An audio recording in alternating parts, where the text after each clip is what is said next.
Okay lang po ba maglagay ng urea sa pond kahit may isda po?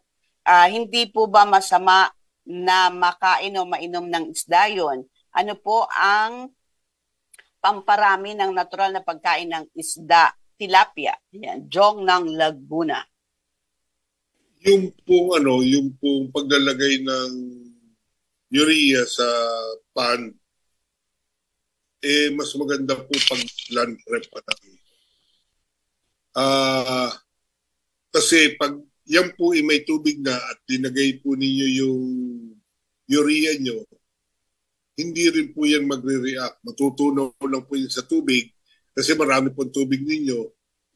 Hindi naman po maapektuhan yung isda nyo. Kaya nga lang po, wala rin lang pong effect, sayang lang. Dapat Oh. po, pag wala po masyadong tubig, yung putik pa lang, saka po nyo ilagay yan.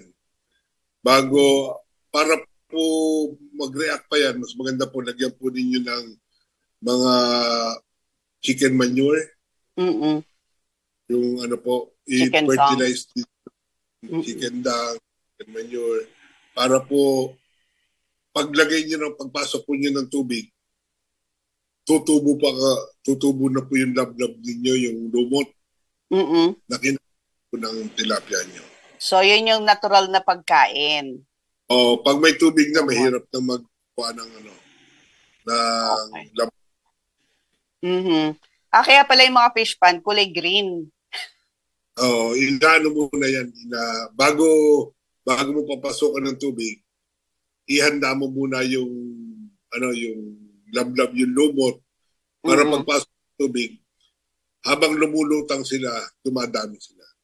Okay. So, ayan, Jong. So, ang payo ni Kuya Ramil, land prep pa lang, mag-urea na kayo. So, urea talaga yung ginagamit, Kuya. Urea, pwede ka maglagay ng urea at saka yung ano, 1620, 1620. 4600 at saka Okay. 1620. Okay. So, para sa ano yan, natural na pagkain ng isda.